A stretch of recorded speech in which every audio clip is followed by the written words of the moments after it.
Welcome to Sipping Life's Fortaleza Tasting. I'm your host and certified catador, Chris Simmons. Today we're going to talk about a brand, Fortaleza, and take you through an actual tasting. So Fortaleza is one of my favorite brands, owned by a gentleman named Guillermo Souza. This brand has been around for a long time. You probably recognize the name Souza.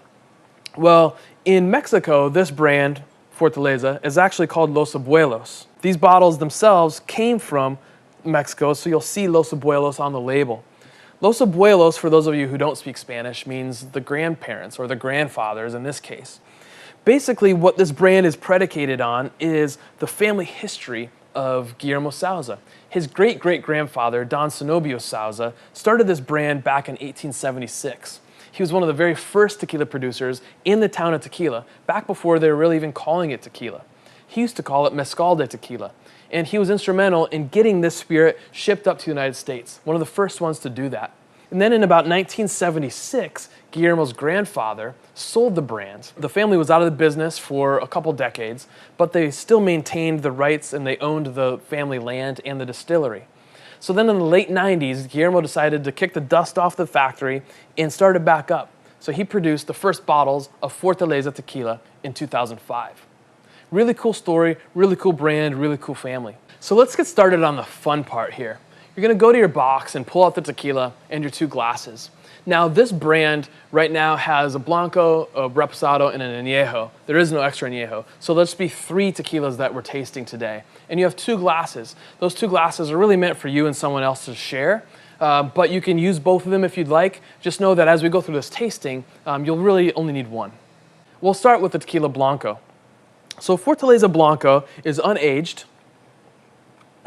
As we pour it into our glass, this is an 80 milliliter bottle, which is good for a little more than 1 shot, right?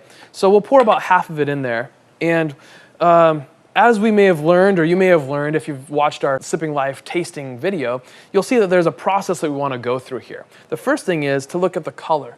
We're going to hold this up against a white background if you have it, and we'll see what the color is. Now I can tell you that this is clear, of course, it's a Blanco tequila. The next stage is we want to look at the weight of the tequila.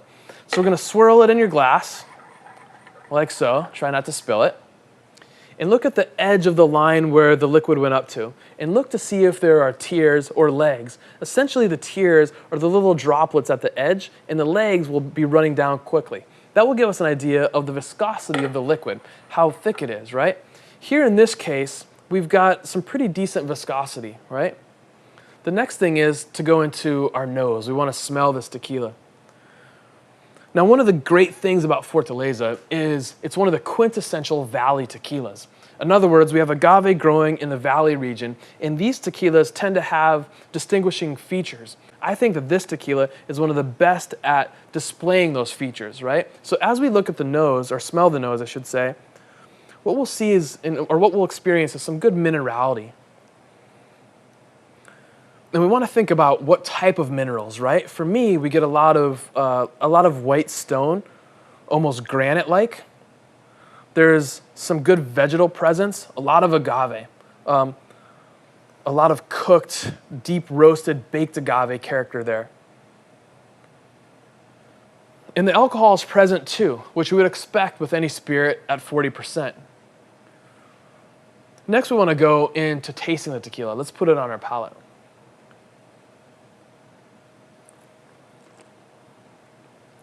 We're going to sip it once, swallow it, and then we'll taste it a second time.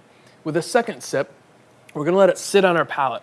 Push the tequila to the roof of your mouth, coat your gums, let it fall underneath of your tongue, and really experience that tequila.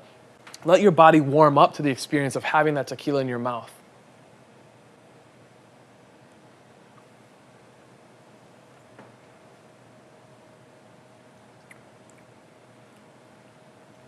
Sometimes I'll give it what we call a whiskey smack.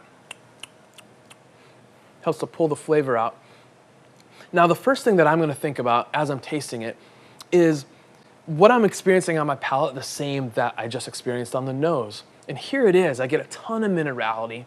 I would say it's kind of masculine, right? I like to say that the flavor goes sideways on the palate rather than linear. It's not really quick. It's not sharp and fast.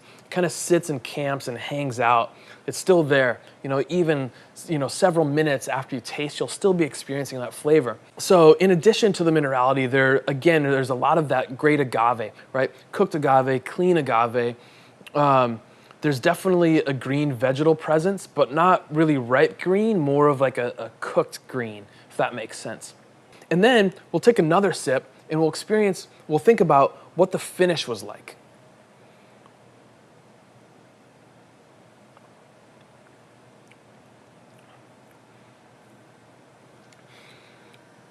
Here I'm getting a little bit of heat, but it's pleasant heat. It's warming. And it feels cool and pleasing when I breathe back out, which gives me a good indication that this is a high quality product.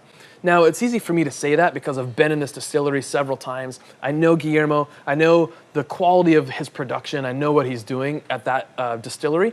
So it's great that I can taste it and connect the dot with what I've actually experienced in live person, right? What I've experienced at the distillery. So let's move on to the Reposado. Now, the Reposado, again, means rested. And in the case of Fortaleza, they've recently produced a couple different ages. So if you buy a large bottle of Fortaleza, you'll see it's marked on the back with a sticker. This particular Reposado is aged for 4 months. So first we're going to go back to our beginning step here and look at the color. And we can see that the color of this tequila, if you look in the bottle, give you a really good indication, right? This is a very light, pale straw. Not a whole lot of color to it, which means one of two things. Either it's not seeing a lot of time in a barrel, or the barrel has been used a lot previously. So the barrel's not going to extract or influence the liquid much with color.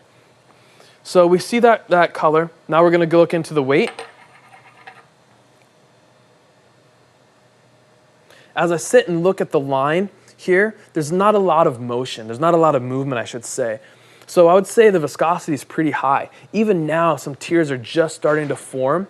So definitely high in the viscosity level, which leads me to believe that when we taste it, when we put it on the palate, it's going to be kind of silky and smooth and almost creamy-like. So then we'll go into the nose. And remember, as you're smelling, the best way to smell to get the most experience is to keep your mouth open slightly. That way the olfactory glands on the back part of your tongue can be engaged and help you experience the smell.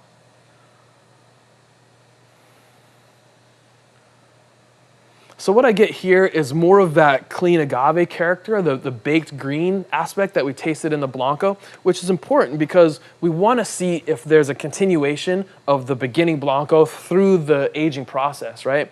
So here right away on the nose, I'm experiencing some of that same baked cooked agave that we had in the Blanco, but I'm getting just a little bit of oak character there too. And of course, that's from the few months that it's been sitting in the barrel. Now, it's not overly oaked. I wouldn't say there's a tremendous amount of oak character here, just very faint and light. So let's see what happens as we put it on the palate.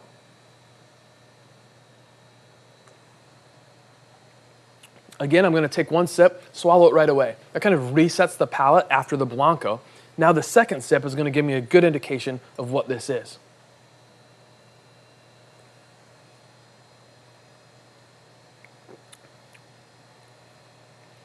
Interesting, my first thought is that it's soft, right? The wood definitely helped to mellow it out a little bit. The alcohol doesn't seem so apparent. Although the alcohol wasn't bad with the Blanco, it's definitely, the edges are smoothed out a little bit here, but there's not a tremendous amount of oak. Just enough where now in the finish, as I do the whiskey smack, so to speak, I get a little bit of that oak flavor, but it's still a lot of minerality and a lot of that green vegetal character, which is pretty cool. Now I'm going to look for that final step, which would be kind of the finish. How does it feel afterward?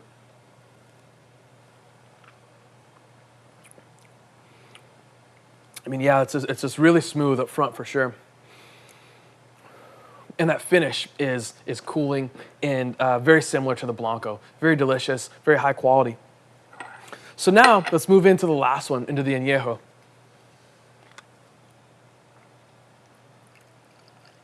Now remember that an Anejo, by by definition, needs to be aged anywhere from 1 to 3 years. This particular Anejo is seeing about 16 to 18 months on oak. If we look at the color, I would call this kind of like a pale gold, right? Like we're past the point of straw for sure. We're a little deeper than yellow, but it's not a really bright gold, more of a subdued gold, if you will, right? So that's the color. Let's look at the weight.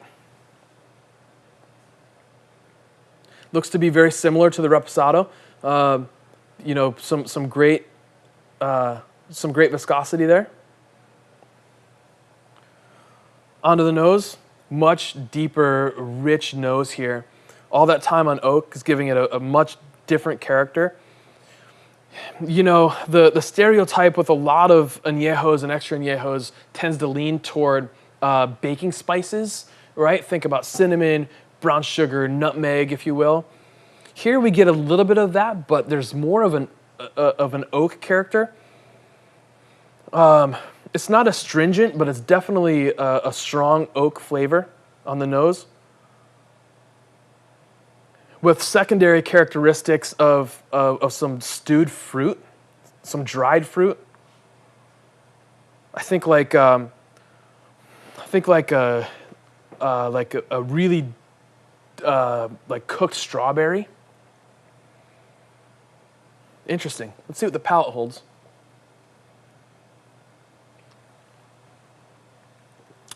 Swallow once, reset the palate.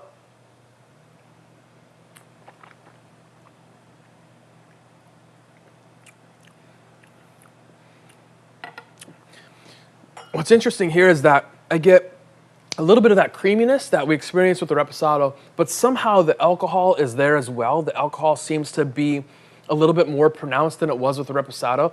Gives it kind of a backbone. It's almost like if you're drinking a Cabernet, the tannin structure there helps to give the cab structure. And you know, I guess the essence where that's coming from is almost the same here, right? We're getting that tannin from the wood, from that color. It's giving it more structure. It's making it a little bit broader, a little bit more masculine, if you will.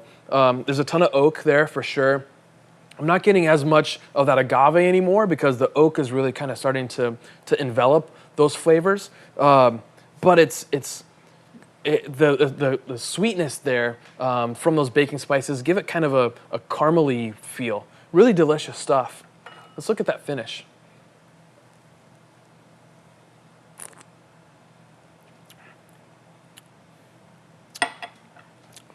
Again,